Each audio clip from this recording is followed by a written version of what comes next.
اثبت يا عرفت اطلع اي حاجه بتشغل في جيبك.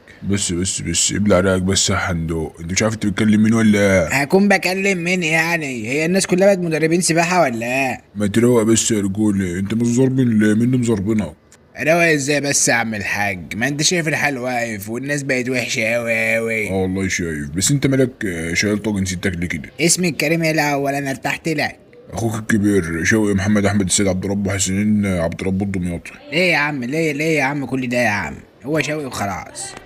والله يا حاج شوقي الشغلانه خدت هوا. يا عم ما تروق يا عم، ما الحلو يقف على الكل وكل الشغلانات واخده هوا اليومين دول. لا بس شغلانه التثبيت دي خدت هوا خالص. اولت امبارح رايح اثبت ست حاجه كبيره كده قد ام امك، كان معاها كيس في دقه كشري ظرفته في عيني كنت هتعمي. ورحت بقى توم توم توم توم. اخ لا تصدق ناس ما عندهاش ذوق.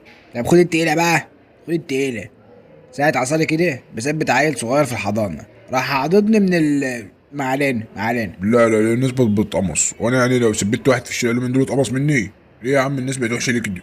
يا باشا كنا زمان نثبت العيل الليفته من دول يسلم عليك وعينه في الارض من الادب، ويسلمك كل حاجه معاه في منتهى الشياكه. يلا يا عم ربنا يصلح الحال، محتاج مني حاجه يابا؟ يا عم استنى يا عم، انت رايح فين؟ طلع اللي معاك يا دي ما عرفتها. انت عارف بقى رجال الاعمال ما بيمشوش بفلوس، انا فلوسي كلها في السوق معيش كاشات، هات لي رقمك وانا هحول لك رصيد. اصل خلي بالك انا ما بحبش الفساد في الشغل ده، مش جايبه همها، جايبه عليها بخساره والله. بص يا صاحبي انا هحكي لك بصراحه، انا معيش فلوس والحال واقف ومراته متوفيه وراقده في المستشفى ورفع عليها قضيه نفقه.